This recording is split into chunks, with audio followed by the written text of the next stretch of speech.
In my most recent video, I showcased an absolutely beautiful apartment in an area called McCarthy Hill. If you haven't seen that video, you really have to check it out. The link is in the description box below. I might just be bold enough to say it's one of the most beautiful Airbnbs I've actually seen in Accra. It's actually very, very well put together. Today, I'm going to be speaking to the owner. I'm going to be speaking to the person who put it together. He's Ghanaian but lives in the UK, and he's been able to do this project in a reasonably short period of time. So I'm actually curious to know what the story is, what his story is, why he ended up deciding to put together this project, and what the experience has been like for him building here in Ghana while still living over in the UK. So stay tuned, don't go anywhere. Give me a thumbs up. We're going to be speaking to Justice shortly.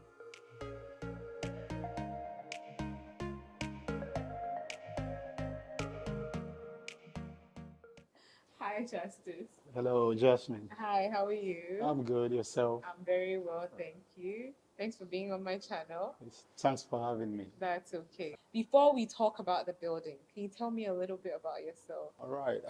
Obviously, my name is Justice Queen. I'm half Fanti, half from the Bronga Half region. Okay, My mom is from Sunyani, dad is from Mankesim area. okay, I okay, was born in Sunyani pretty much, and around 2000, 2001, thereabout, I moved to Accra.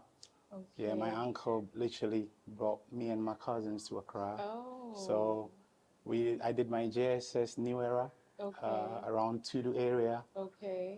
which is, I think, the first private school by J.J. Thompson in Accra, 1966. Oh, right, Yeah. okay, okay. So from there, I went back to Sunyani to do my secondary education. I Mm-hmm. went to Sunyani Secondary School where Okay. I did science. Mm-hmm. Then from there, I moved back to Accra Mm-hmm. and I went to Accra Polytechnic, now Accra Technical University. I Okay. did electrical engineering. Okay. Then I majored in telecommunication. Mm-hmm. But shortly after I completed my HND, I Mm-hmm. had an opportunity to travel to the UK, Okay. and that's where I've been That's when until you now. left. Oh, okay. Wow. Sunyani. I've actually never been to Sunyani before. What's it like over there? To be fair, Sunyani is really beautiful. Mm. It's overshadowed by Ashanti region, Right, because Kumasi. it's So, close to Kumasi. yeah, so most Yeah. people staying in Kumasi or when they get to Kumasi, they feel like it's too far. But for Okay. those people that have had the opportunity to travel beyond Kumasi and go to Mm-hmm. the Bronga Half region, Mm-hmm. they will realize that it's a very beautiful place. Mm. It's very calm, very Yeah. chilled. Yeah. You see what I mean? A lot of greenery, Oh, clean nice. air. You Yeah. see what I mean? So Sunyani is very beautiful. As I said, that's where I was born. Lovely, lovely. So when you come to Ghana, do you visit? Yeah, I do. I You do, still got my okay. mom and the extended family Over there. there, Even though okay. in Accra, I still got family here as well. Right, So okay. it's literally a split of families in Sunyani, split of Mm-hmm. family in Accra. So Okay. I do well to go there every time I'm in Ghana. Yeah. Okay, okay. So you left for the UK in 2001, is that right? Nah, so I left for the UK right after my polytechnic education. That was Okay. 2011. Okay, Yeah. 2011. So Okay, I okay. went 2011, then I came back a bit, Mm-hmm. then I went back again, but I've been living continuously since 2012. Oh, okay, Yeah, okay, yeah. okay, cool. What was the UK like? Did you have any ideas of what to expect of the UK before you went, or you were just going in blindly? And what was your experience like when you first moved there? In all fairness, obviously, as any young man, at some point in your life, the idea of traveling overseas, you Mm-hmm. know what I mean, is a thought that. Mm-hmm. So um, I had those sort of mind before I wanted to actually go to Ukraine. Oh, and, okay. and, and study there and do like telecommunication because I Okay. heard they had one of the best units with Ah, telecommunication. It's okay. in Kiev. Okay. But prior to me doing that, I had the opportunity to travel to India with my brother on a business tour. So that was like my little foot into traveling overseas. That Mm-hmm. was somewhere in 2010. Mm-hmm. Then when the decision came to me for me to move to the UK, I was excited as a young man having an opportunity and traveling beyond Ghana to Mm-hmm. see what the West is. Mm-hmm. To be fair, I was pretty much excited. Mm-hmm. Yeah. Okay, okay.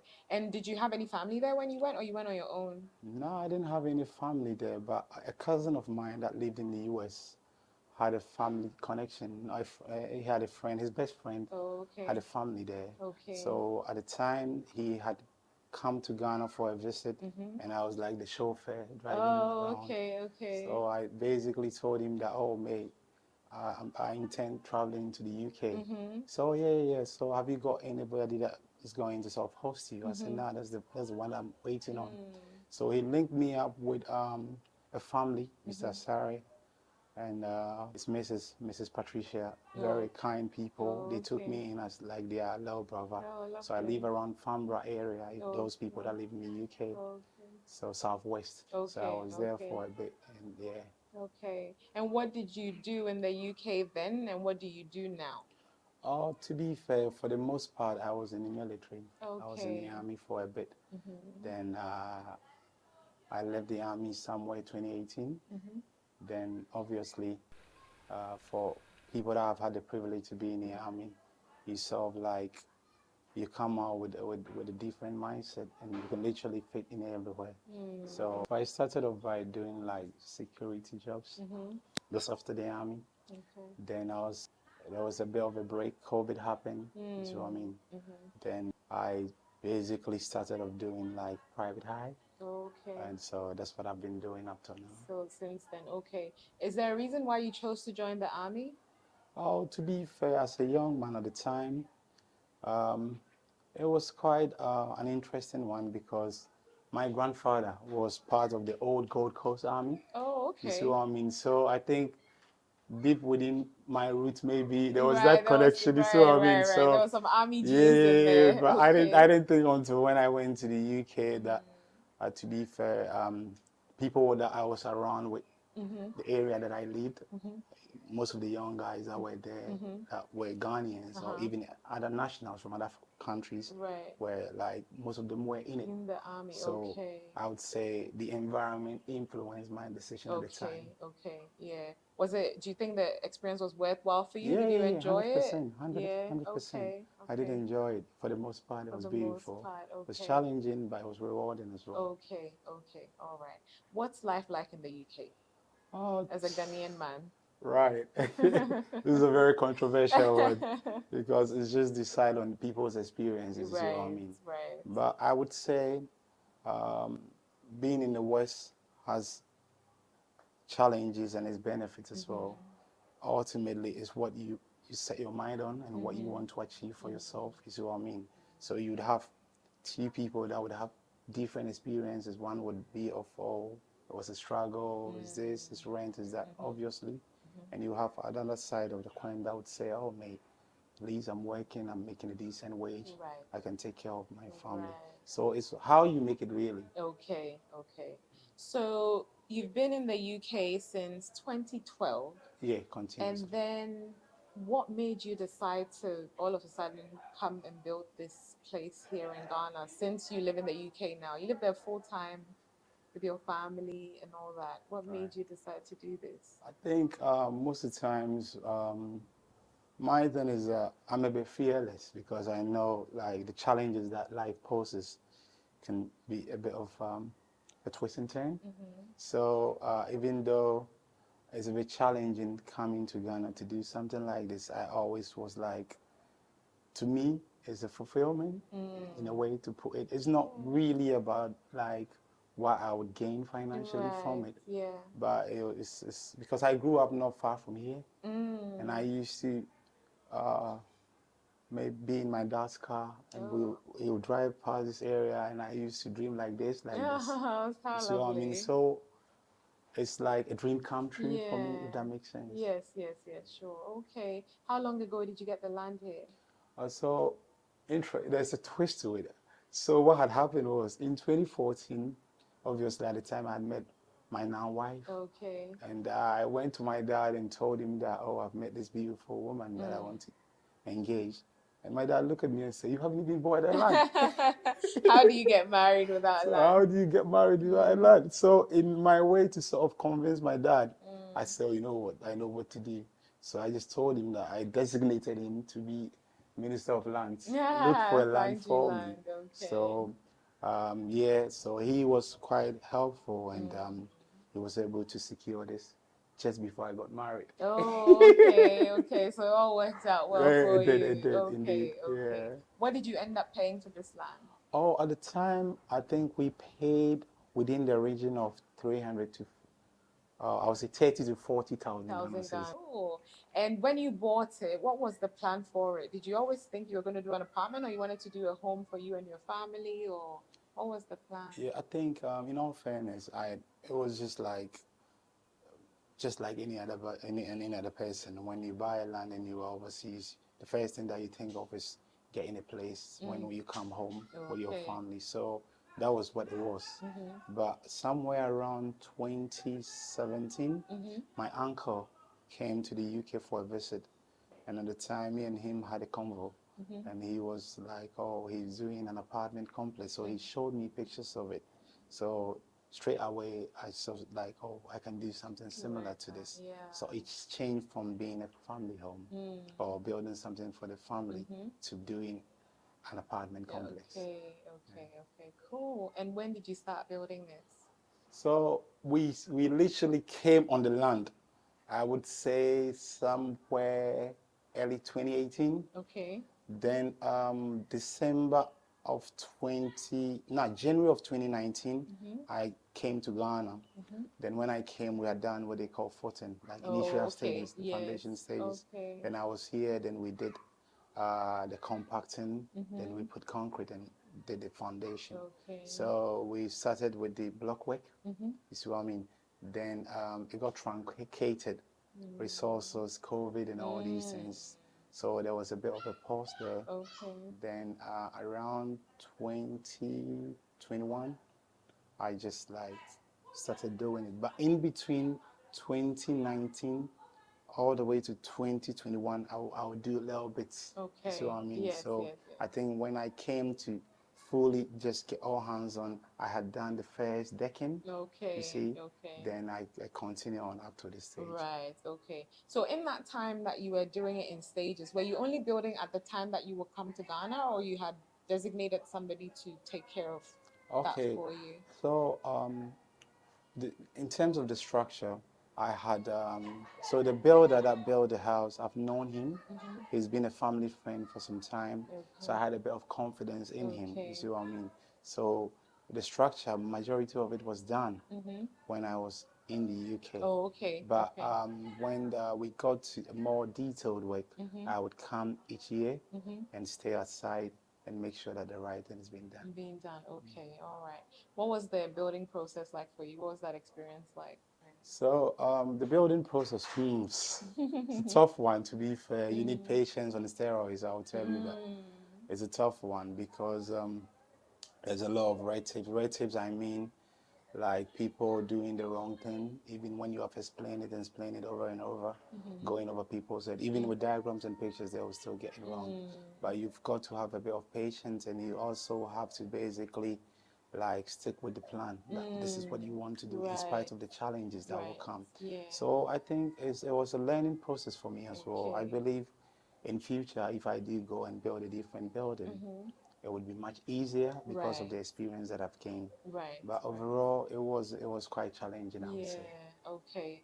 So, what are some of the things you've learned that you feel like if you were to do this again, you're going to carry on so that it's a little bit smoother for you? I think whoever intends to build in Ghana or in any place, you know what I mean, in any African country or wherever that they're from, you need to do a lot of research.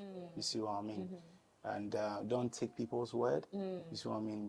Understand what you are doing. Because a lot of time, most people don't even understand what they are they're doing. yeah. So they are being led on by wrong people and they end up spending so much money. You see what I mean? As opposed to something that could have been a simple plug and play. So I think the first and foremost is to do a bit more research, you know, be in tune with what you are doing. I would say for diasporans and people living outside, don't just stay in the comfort of your home and just send money and send money and send Expecting money. people to, yeah. Expecting people, you see what I mean? There's no nice way to say this, but exposure matters, you see. So because you are there, and sometimes you bring these ideas and they are not at that level with you in the humblest of way, Yes, yes, yes. it tends to be a bit of a difficulty. And if you can, please come to Ghana or come home or wherever that your project is, find time and come and see what is going on. Yeah. Okay. So that's the biggest thing you would say. Yeah. Okay. Yeah. Okay. I think one of the things that I was telling you about is like how the place has been decorated and Right. even the colors of the paints, and Right. it's all really, really Right. nicely done. Right. And you said you did it all yourself. Yeah. Okay. My missus was in on it with me. Honestly, Okay. Okay. she's wonderful. Right. I wish you Right. meet her. She's very wonderful. She's Yeah. been hands-on. She's got her own ideas, but we work together perfectly. And I am a sucker for DIY. Yeah. So Right. myself and her, we've done so many. Even our home that we live, we've done a little bit here and there. Oh, So okay. I think the interest was there and a bit of Okay. more research on there. So Right. yeah, that was Right. how I was able to do To what I come did to with her right. influence as well. So yeah, but I did literally did everything by myself. Everything. Yeah. You've done a very good job. So, what was the most expensive part of this whole process? I think the most expensive part of the project is the redos. Oh, You see, okay. when people don't get things right, Right, you have to so you redo have it. to redo Okay. it. Especially myself, I would say I've got a bit of is it OCD, so to speak. If things are not done right, it's just like Yeah, cannot you're not live with it. comfortable with it. Yeah. So to redo things makes the budget double. You see, so if you can at first hand get what you are doing spot on, Yeah. you will save yourself a lot of money. Right. You Right. see what I mean? So Yeah. it's the reduce. You see what I mean? Because you can do something, then you realize that oh, it wasn't done right. Okay. Then if you are like me, you would break it down. Right. And that is going to cost you another You material more. and labor. And unfortunately in Ghana, nobody takes a hit for those things. No, They no, just no. leave you hanging. Yes. You have to pay for it again. Yeah, so Yes. I Even think if it's the same guys, you have to pay them exactly. again. Roughly, I know usually it's really hard to know exactly what you would have spent because you built this over a period of time. But roughly, what would you say you spent on building this? I think in terms of the structure, um, by and large, because it was different times in that, so it's very difficult. You know what I mean? I know people would be like, oh, but you should know because you should have paid it down or something. But let's be honest, none of us have a lump sum sitting somewhere to No, start to just something start straight building. away. You see what I mean? Yeah. So it's just like you try and whatever that you get, then you put it on. But I would say in terms of the decor cost quite a bit because I had to, you know what I mean? And the building, yeah, it's just difficult. It's a tough one to Right, okay. I started building when cement was 24 Ghana cedis. Right. And now it's 110 or something. You see what I mean? Yeah, So right. even percentage, you cannot even work that is what more than what 500%. Right, I know. And it's not even that long ago because Yeah, you started in yeah, I what year was started it? 2018. 2018. Yeah. So it's been like 6 years. Yeah, 6 years. Not that 2018 long. was about right around there 30 Ghana Yeah. cedis per bag of cement. Wow. Then that was even the 42.5 hour.